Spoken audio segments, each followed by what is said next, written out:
প্রিয় দর্শক, কেল বাংলা নিউজে স্বাগত জানিয়ে আপনাদের সঙ্গে আছি আমি আলামিন বাবু। প্রিয় দর্শক, আমি এই মুহূর্তে আছি কাকিনায় popular life insurance company limited যে কোম্পানিটি রয়েছে সেইখানেই আমি ওই অফিসেই রয়েছি। এটা পপুলার লাইফ ইন্স্যুরেন্স একটি অফিস, যেখানে মানুষকে ইন্স্যুরেন্সের কথা বলে মানুষের কাছ থেকে লক্ষ লক্ষ টাকা হাতিয়ে নিয়ে একরকমের প্রতারণা করে আসছেন এই কোম্পানিটি গত 3 থেকে 4 বছর থেকে। আসলে মূলত এখন আপনারা হয়তো প্রশ্ন করতে পারবেন যে আসলে এটা কিভাবে প্রতারণা করে আসছে এরা গ্রাহকরা গ্রামে গ্রামে মানুষদেরকে বোঝাচ্ছে যে আপনারা একটা কিস্তি দিলেও আপনারা টাকা পাবেন। সেখানে কিন্তু আমরা অনেক অভিযোগ পেয়েছি যে এই অভিযোগগুলো এরকমই যে তারা কিস্তি একাধিক দেওয়ার পরও কিন্তু তাদের কিস্তির যে ইন্স্যুরেন্সের টাকাটি রয়েছে সেই টাকাটা কিন্তু তারা পাচ্ছে না। আমরা কিন্তু অফিসেও আছি এবং অফিসে যে দায়িত্ব বর্তমান রয়েছে তাদের সাথে কথা বলতেছি। একজন ভুক্তভোগীর সাথে কথা বলবো। ভাইয়া, তুমি এখানে কেন আসছো? আমি পপুলার ইন্স্যুরেন্সে টাকা জমা করছিলাম। এখন 2022 সালে আমার টাকার মেয়াদ শেষ হয়েছে। ওনারা বলছিলেন মেয়াদ শেষ হওয়ার সাথে সাথে ওনারা টাকা দেবেন। এখনও 3 বছর হয়ে গেল, 3 বছর পার হয়েছে, এখনও টাকা দিচ্ছে না ওনারা। মানে 3 বছর পার হয়ে গেছে। তুমি কতদিন থেকে টাকা রাখছো এখানে? 10 বছর প্রায়। ও 10 বছর থেকে টাকা রাখছো, কিন্তু 3 বছর পার হয়েছে এখনো তোমাকে টাকা দিচ্ছে না।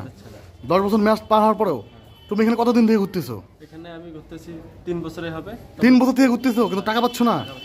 তোমার ওরা বলছিল যে তোমার এই ইন্স্যুরেন্স 10 বছর পর তুমি পুরো টাকাটাই পাবা। হ্যাঁ, আমার ফ্যামিলি আসছিল আগে, তারপরে 3-4 মাস 5 মাস সাথে আমি আসতেছি।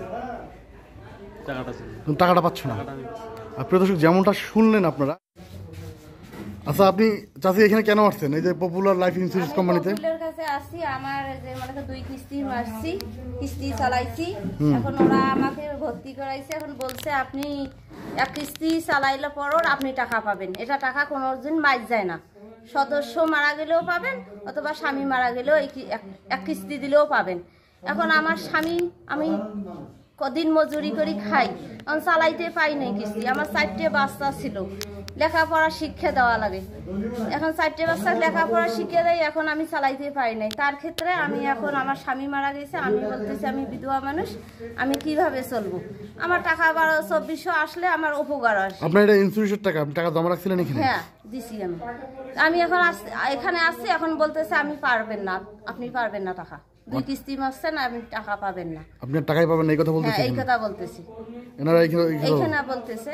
আমি তো এদের কাগজপাতি নিয়ে ঢুকলাম। এখন ওনারা আপনাকে টাকা দেবে না? দেবে না। এখন আমি না, সেটা না, আমার প্রশ্ন হচ্ছে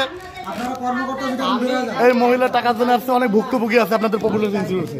এই ভুক্তভোগীগুলো আপনাদের কাছে টাকা পায় ভিড়ে আসছে। ভাই প্লিজ আমার কথা শুনেন, আমি সব এভিডেন্স রাখতেছি। এই যে ভুক্তভোগীগুলো যে আসছে এই ইন্স্যুরেন্সে, কেন আসছে? আপনাদের কাছে টাকা পায় ভিড়ে কিন্তু আসছে, এটা আপনিও স্বীকার করতেছেন। আপনারা দিতে ব্যর্থ। টাকা পায় দিতে হবে না? হ্যাঁ, কিন্তু আপনারা দিতে ঠিক সময় দিতে পারতেছেন না। এই ছেলেটা 3 মাস থেকে ঘুরতেছে এর নিজের টাকার জন্য, 16,000 টাকার 16,000 টাকা 3 মাস থেকে ঘুরতেছে। আপনারা 3 মাসে দিতে পারতেছেন না। আজকে এরা আসছে, এদেরকে কিন্তু আপনারা টাকা দিতে ব্যর্থ। মানে এই টাকাটা আসলে কেন দিতে পারতেছেন একটু আপনার বক্তব্যটা নিচ্ছি। এটা কোম্পানি, আমাদের যে কোম্পানি আছে insurance, popular insurance, popular life insurance কোম্পানির এমডি বিএম মিউচুয়াল স্যার, ওনার আর ওনাদের যে সংগঠন আছে যেমন ম্যানেজমেন্ট, এই ম্যানেজমেন্টরা আর কি সিদ্ধান্ত নেয়, কখন কি করে, এই জিনিসটা কিন্তু আমরা জানি না। কারণ চেক দিতে চায় 15 দিন, 1 সপ্তাহের মধ্যে চেক দিতে যাচ্ছে, এখান থেকে যখন চলে যায় তারপর সব শেষ।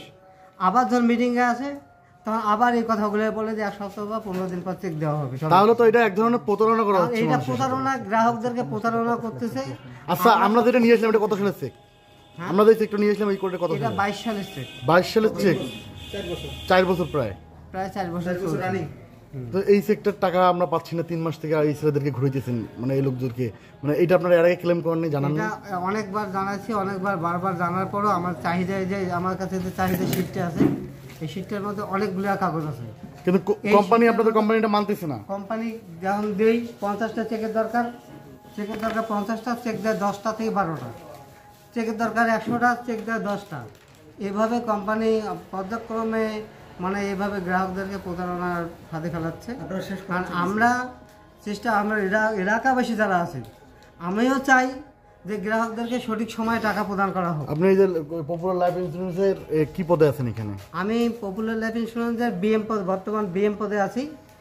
এই মানে বিএম পদে তবে থাকে। আপনার কোম্পানি প্রতারণা করতেছে মানুষের সাথে, এটা আপনি দেখতেছেন এবং বুঝতেছেন, তারপর আপনি এই কোম্পানির সঙ্গ দিচ্ছেন, এটা ভাই আমাদের আমাদের ব্যর্থতা। কারণ কি এই ডেভেলপমেন্টে যারা কাজ করে আমাদের কাজ শুধু নতুন গ্রাহক তৈরি করে দেওয়া, আনি দেওয়া, তাদের সাথে প্রতারণা করা। আর এই যে ঘটনাটা যে চালাইছে এটা কোম্পানি আমাদেরকে বাধ্য করাচ্ছে। মানে কোম্পানি এমন একটা পর্যায়ে চালিয়েছে যে মনে করেন আমাদের ঘোড়ার লাগাম যেমন ধরে, লাগাম টানি ধরার পরে পিছন পাশে বাড়ি মারিয়া আমাদেরকে এভাবে তারা চালাইতেছে। চালার পরে আমরা এখন কী করি, আমাদের দিশা ধরে হারিয়ে গেছে। আমরা কোন পাশে যাই, কার পাশে যাই? সবচেয়ে বড় সমস্যা হচ্ছে আমাদের এলাকাবাসী। আচ্ছা, আপনাদের ঊর্ধ্বতন কর্মকর্তাদেরকে আপনারা এগুলা ক্লেম করেন নাই? হ্যাঁ, অনেকবার ক্লেম। আর এই ব্রাঞ্চের ঊর্ধ্বতন কর্মকর্তা কোথায়? এই ব্রাঞ্চের ঊর্ধ্বতন কর্মকর্তা বেশ কিছুদিন যাবত অফিসে আসে না, আর যদিও আসে রাত 10টা 11টার সময় আসে, আর উনি কি করে না করে ওখান থেকে আবার চলে যায়। ও, উনি রাত্রে অফিস করে, দিনে করে না? রাত্রে আসে আর চলে যায়। মানে উনি এক কথা অফিসটা রাত্রে করে, দিনের বেলা অফিস করে না? দিনের বেলা অফিস করে না। আর আমরা মাঝে মাঝে আসে বসে এই অফিস করে আবার মানুষদের সঙ্গে আবার না বুঝলে তো হচ্ছে না। আচ্ছা, আপনি আপনার অনুমানিক বলেন তো, প্রতারণার শিকার আমাদের কাকিনাতে কতজন মানুষ হতে পারে? আমি তো 8-10 জনকে দেখলাম, আপনার কতজন মনে হচ্ছে? মানে 2022 সাল থেকে এ পর্যন্ত 25 সালে যে করা আছে প্রায় 200 লোকের মধ্যে চেক পাবে, কিন্তু একটা লোকও পাচ্ছে না। না, পাচ্ছে খুব কম, সীমিত। মানে 200 লোকের মধ্যে মানে 2-1 জন পাচ্ছে, কিন্তু বাকিরা পাচ্ছে না। মানে দেখা গেছে যে চাহিদা, এই অফিসের চাহিদা হচ্ছে 200 চেকের, কিন্তু আসে 20টা, আসে মাত্র 10টা থেকে 12টা। ও 10টা থেকে 12টা। এখন আমি যেমন বিএম একজন আছি, আমাকে চেক দেয় আমার 3টে, আমাকে বলে যে আপনাদেরকে ভালোবাসি এই চেকটা দেওয়া হলো।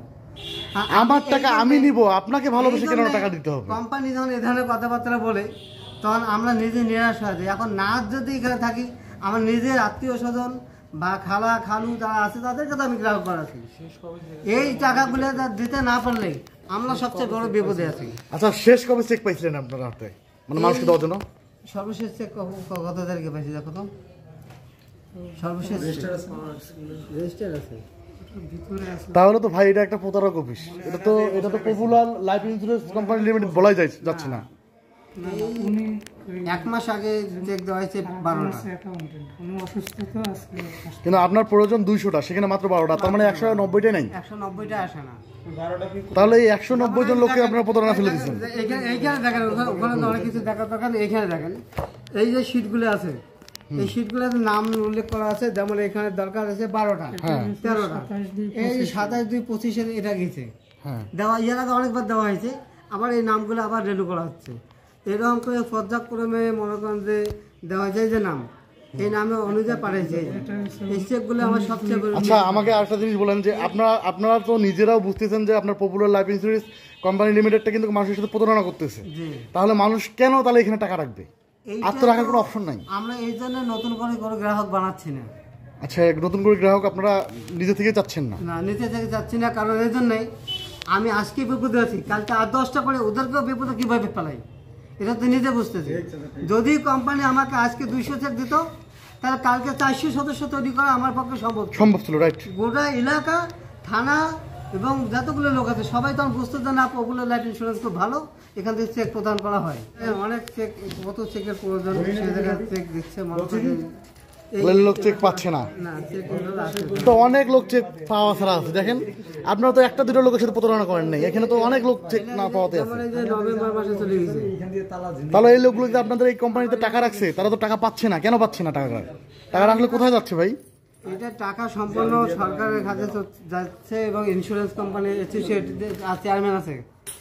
আমি মনে করি আপনারা তো সরকারের ঘাড়ে দোষ চাপাইলে হবে না। মানে এটা সরকারের ঘাড়ে, কারণ কি ইন্স্যুরেন্স ফর্ম এখন গভর্নমেন্টের কাছে চলে আসে। গভর্নমেন্ট যদি মনে করে এটা তাদেরকে ধরা হবে, তারা যদি ধরতো তাহলে আজকে এই সমস্যাটা সৃষ্টি হতো না। তাহলে গভর্নমেন্ট ধরবে। আমি একজন বিএম, স্বাভাবিক একজন সাধারণ গ্রামের ছেলে বা বিএম হিসেবে বুঝে বলতেছি, যদি গ্রাহকদেরকে সঠিক সার্ভিস দিত আজকে ইন্স্যুরেন্স এই সমস্যার সৃষ্টি হতো না। ঠিক। আমরা ডেভেলপমেন্টে লাঞ্ছিত কেন হব? আমি একটা ছেলে এইচএসসি পাস করছি 2003 সালে, আজকে একটা কর্মস্থানে আছি, সে কর্মস্থানে তারা আমাদের ব্যাপারে লাথি মারতেছে, কারণ এমন একটা সিচুয়েশন তৈরি করতেছে, পাইতেছি না ছেড়ে চলে যাওয়ার, পাইতেছি না এখানে ভালো করে কাজ করতে। কারণ আমরা তাহলে কি করবো? এখন আমরাও বিপদে আছি, সারা বাংলাদেশে যত কর্মী আছে সবাই এরকম বিপদে আছে।